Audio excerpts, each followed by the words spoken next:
We still do 7 NUFC Matters show a week for free. But if you want to help support NUFC Matters, then there are a few ways of doing it. Hit the like button on each live broadcast and video. This helps the channel grow. Hit the subscribe button and select the all notifications bell so you don't miss a single show. If you want to help us financially, then you can join the channel using this button with the membership starting at $1.99 a month. Or you can drop us a donation in the chat using a super sticker. We're also looking for sponsors. If you'd like your brand advertised on the flyers for the show and featured during the ad break, then email John at nufcmatters.com to arrange today.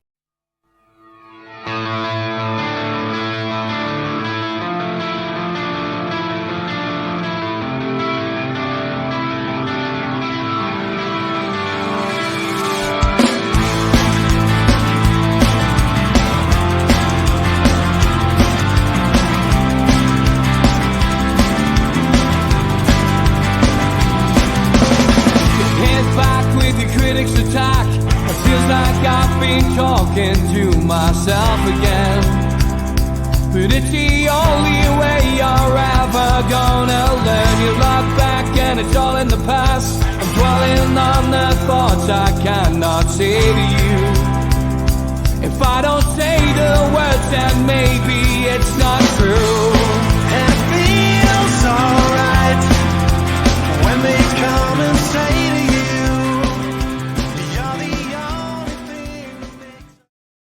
Good evening, welcome to NUFC Matters. Delighted to be welcoming Cheryl Moon from Toon Army Dallas. How are you, Cheryl? I'm good, thanks. Thanks for having me. Great to have you on, and we've made a habit over the last few months of getting supporters clubs from around the world, and thanks to Thomas Richardson for giving us the introduction.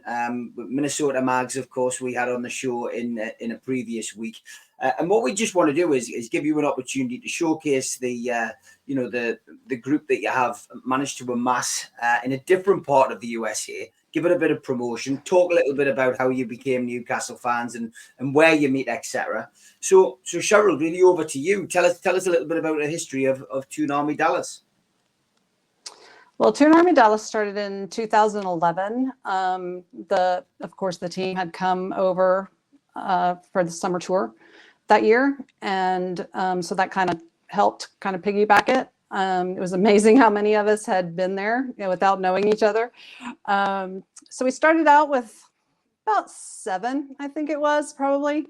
And we had, there was a Geordie that was in the New York group that moved to Dallas, and they had, they actually pitched in and bought that huge, beautiful flag for us. And that's when we considered that we were actually born. And that was November 5th, 2011. So it's been a while. Fantastic. And what a time to start supporting Newcastle United, slap bang in the middle of the Mike Ashley era. Well, yeah, but most of us have supported much longer than that, but yes. Yeah. It was pretty amazing that we got that together at that time.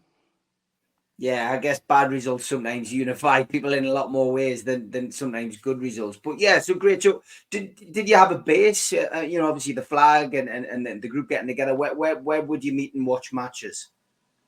We actually started out at a place in kind of mid Dallas, which actually we've bounced all over. We started at Trinity Hall in Dallas, and we probably had between, I don't know, the most we probably had there was maybe 10, 12. We've been at the Londoner in Addison now since the season before we got relegated the second time. And they've just treated us wonderfully, and they let us put our flag up. The owner actually made a Toon Army shield that he put in our room and everything. So they've treated us really, really well. Fantastic. And access to the games, I presume it's the same as Minnesota. You don't have much trouble accessing the games and getting a chance to watch most of the games over there. Yeah, we get them all. And we get them. I mean, the bar opens for no matter what time it is early in the morning, middle of the week. It doesn't matter. They're open for every single game. So it's fantastic. Yeah. Obviously, you talked about when the club came over there for a pre-season tour. Tell us about that. What was it like for you, and getting a chance to get a little bit up close and personal with people from the club? Yeah, that was really 2011 was the first time that I had seen them come over. They had come over and I missed them then. But 2011 was the first time I had seen them. And we went to actually 2 of the games, and it was amazing. It was just amazing how many black and whites there were everywhere. And I mean, of course, obviously at that point, the club wasn't as engaging as they are now. So we didn't have any of that kind of thing. But to be around the Toon Army and meet so many new people, meet people from Newcastle and everything else, it was pretty amazing. Yeah, and I think you're right there. I think the club, missed out on an opportunity many years ago, to try and engage with supporters. Do you think it's changed for the better now, Cheryl? Have you seen an improvement in communications, and do you feel more part of the community now with the way that the club are interacting? Absolutely. I mean, the past summer series last year was amazing because the the practice where we got to meet everybody. We actually were able to give our Toon Army Dallas Player of the Season awards. We gave it to Joe Ellington, or Trips for just the season before, and then Joe Ellington for the 21-22 season. So that was amazing. And then this last, just a little while ago, there was the Premier League Fan Fest in Nashville, Tennessee, and we coordinated our Toon Army America meetup with that. And they had a fan forum where we all talked. They asked us our opinions on things. We were able to give them all our ideas and everything like that. So it's much better, obviously, but it's pretty amazing. Do many of your members get a chance to come over and come to the games, Cheryl? Well, I mean, I used to go a lot, when I could get tickets. It's really hard to get tickets now, of course. But yeah, I mean, they try. Of course, we have a lot of Geordies. It amazes me how many Geordies end up in Texas, but there's a lot here. So of course they go back and see their families and all that kind of thing. But for the most part, I mean, I've been 6 times. The first time was in 2005. So, but I mean, right now it's so hard to get tickets. It's really difficult. I mean, obviously we're limited because of the size of the ground. There's X amount of season ticket holders. But I mean, is there a way that you think they could help? The overseas fans. Would you like to see something happen for overseas fans? It's difficult because there's so many countries and so many fans across the world who would like to come. What would you like to see happen? Is there anything you could think of, or you could suggest, or have you suggested to the club? Yeah, we actually, at the fan forum in Nashville, we suggested that there needs to be an easier way, and we suggested possibly having a certain block of tickets just specifically for international fans that we can access when we want to come over. And I mean, they seem to take everything on board. So we'll see what happens. I guess the next question for me then from that respect is, obviously living in the Northeast, we get a chance to, go to the games on a regular basis, and, we have a chance to be a season ticket holder or not. And, the big talk is about the ground feasibility study, about potentially increasing St James's Park, maybe adding an extension to the Gallagher and giving another 7,500, 8,000 seats, which would take the capacity close to 60,000. But there is talk about a new stadium. I mean, which option would you think would be more, would serve the purpose more? A new stadium, would you think, Cheryl? Personally, I mean, I love St. James's Park, and I really would hate to see it go anywhere else. I know I just would have concerns if we had maybe like even a 70,000 seat stadium or 80, whether we could actually over the years completely fill that, continue to completely fill that. I mean, I don't think it would be an issue, but you have to kind of look at that and see if it would be worth it. But I mean, St. James's Park is just so unique, just right smack in the middle of the city center. You know, I mean, when I'm there, I walk past it, you know, 3 or 4 times a week, you know, when I'm there. So it's an iconic thing, and I would hate to see it changed, but I understand that it could come to the point eventually where, you know, they need to have more revenue and more people in. Yeah, that's the big thing, isn't it? Yeah. Obviously, we've had an interesting season this season. It's been different to the year before. We got to a cup final. We got to the Champions League.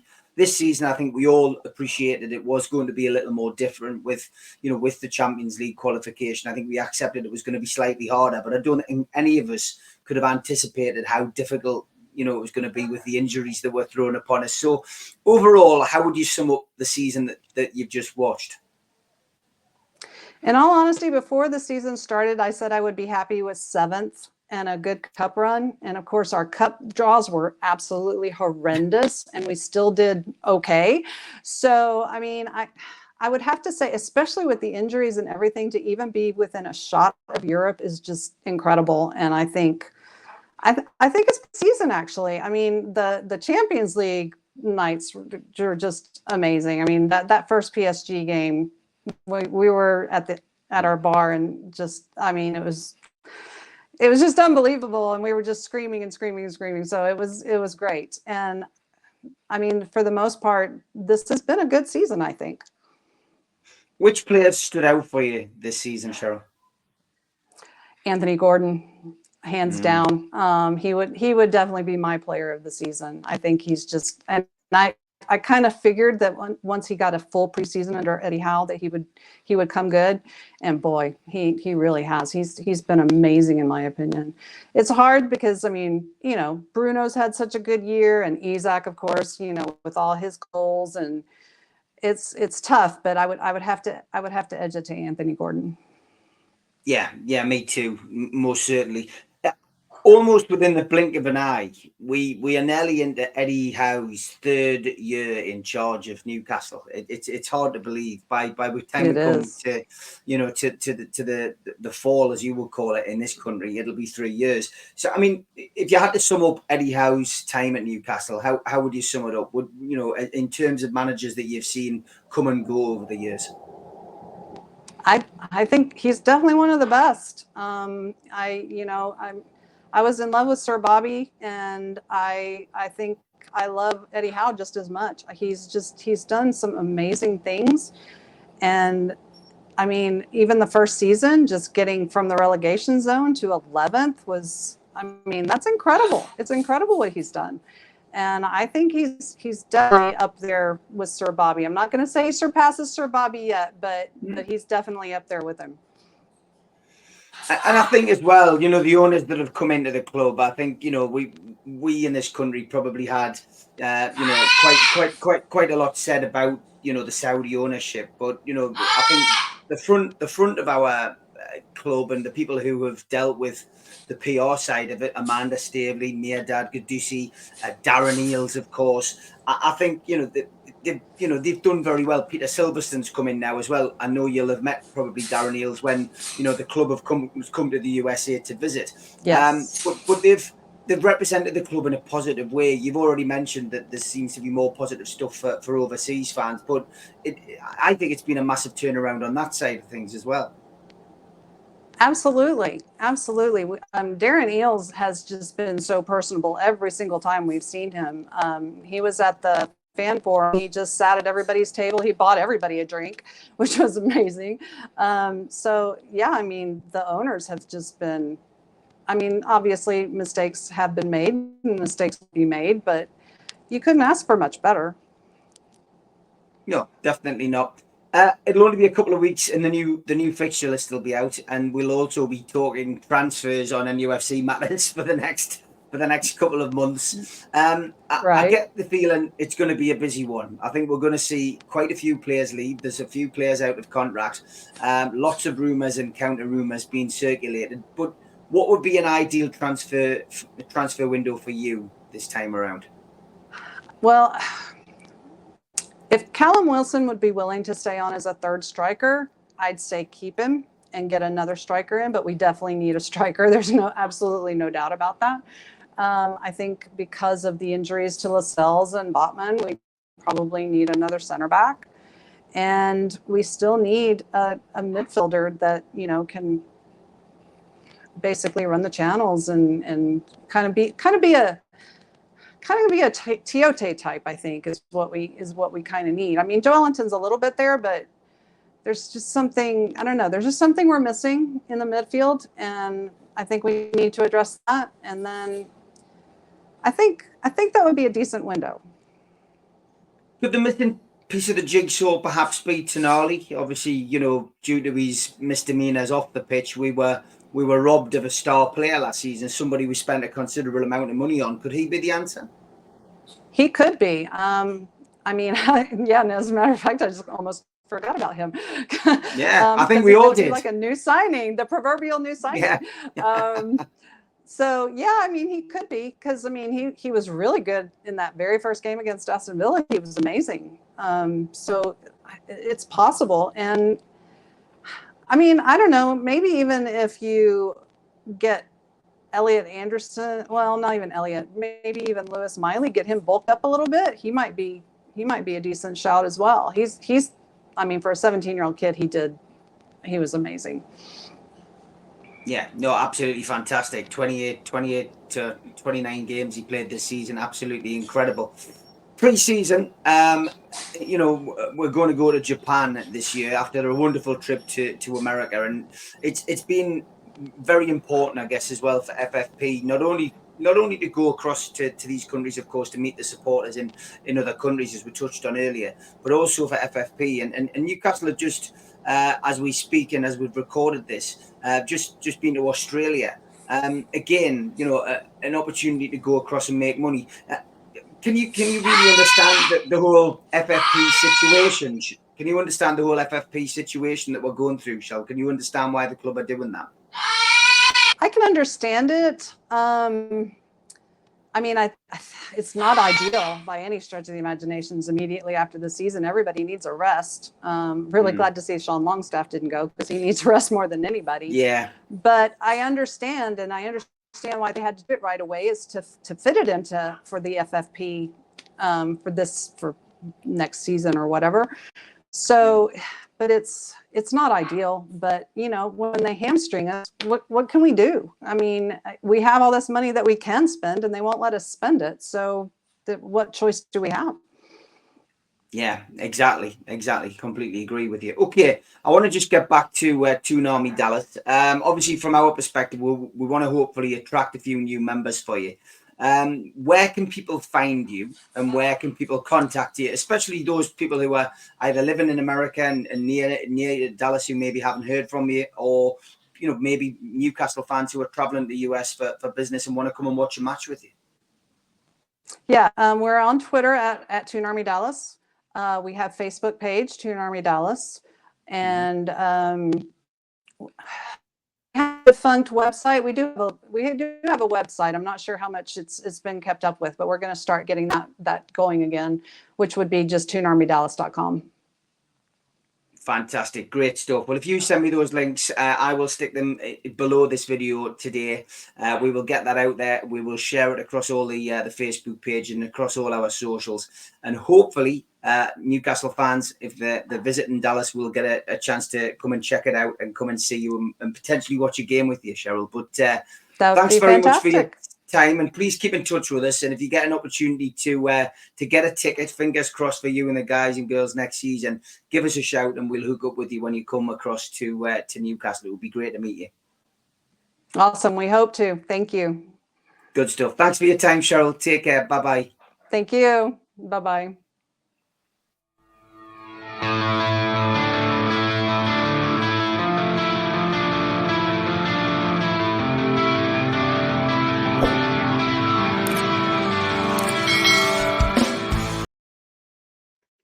Big thanks to all our sponsors, Skips and Bins, telephone 0800 25 45 25 3, email inquiries at skipsandbins.com, website skipsandbins.com, easy contract free and pay-as-you-go waste collection.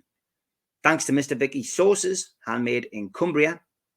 Their website, mrvickies.co.uk, telephone 01768 210 102, or email info@mrvickies.co.uk.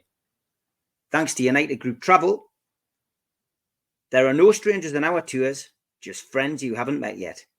Their website, unitedgrouptravel.com, email beverly.ugtl@gmail.com, telephone 01670 632 460, or mobile 0791 666 4174. Thanks to Media Arts for the technical side of things. And you can also find us as a podcast on iTunes, Spotify, or other podcast providers. You can subscribe to the channel by hitting the subscribe button underneath this video. Hit the all notifications bell so you don't miss a show. Hit the thumb up to like the channel and click share to share to your social media. If you want to join the channel, then click join for as little as $1.99 a month. If you want to become a member, for a one-off £25 payment, email john@nufcmatters.com or go to membership at the website nufcmatters.com. If you've got a smartphone, hold your camera over the QR code and it'll take you straight there. We also help the food bank on this channel. Go to nufcfansfoodbank.co.uk to the matchday bucket and you can leave a virtual donation today.